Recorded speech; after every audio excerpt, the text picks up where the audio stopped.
السلام عليكم، كل سنة وانتم طيبين، عيد سعيد. يا شوال، ايه يابا؟ بقالي 3 ايام مش سامع صوتك وبتاع، ولا بتتكلم، ولا في متحدث رسمي، ولا في الزمالك، ولا بتجيب سيرة الزمالك. ايه الحفلة كانت تقيلة انا عارف، ها؟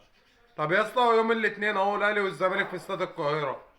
ايه بقى؟ فين الموافقات بقى؟ ما شفتش حاجة، قلت لك الفيديو اللي فات طلع علينا عشان نصدقوك.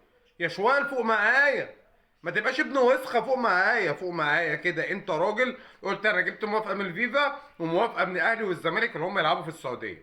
طب يا اسطى، انا لا شفت موافقه الفيفا ولا شفت موافقه الاهلي والزمالك.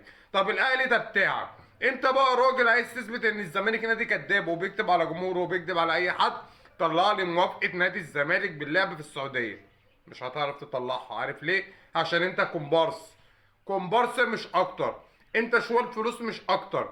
انتوا اخرك بتجيب الانديه العالم، ده تديله 50 مليون دولار وده تديله مش عارف كام، وعايز تدي الاهلي والزمالك 2 مليون دولار عشان مجرد ان هم يلعبوا في السعوديه. يا ابني، انت شرف ليك ان الاهلي والزمالك اقوى ديربي في الوطن العربي يتلعب عندك. فاهم انت؟ بس احنا مش هنقولها لك. نادي الزمالك مش هنقولها لك. عارف الماتش ده لو ماتش الاهلي، يعني لو الماتش الجاي ده ماتش الاهلي والماتش اللي بعده ماتش الزمالك، كان الاهلي وافق والله العظيم اللي يلعب في السعوديه. لكن احنا الزمالك لما بيقول لا على حاجه يبقى لا. وزي ما قلت لك، حسين لبيب مش هو مرتضى منصور. تركي الشيخ اسمع مني، ابعد عن جمهور الزمالك وابعد عن فريق نادي الزمالك، عشان قسما بالله كل اللي انت عملته في موسم الرياض الزمالك هيخلوه لك موسم العياط. سلام يا شوال.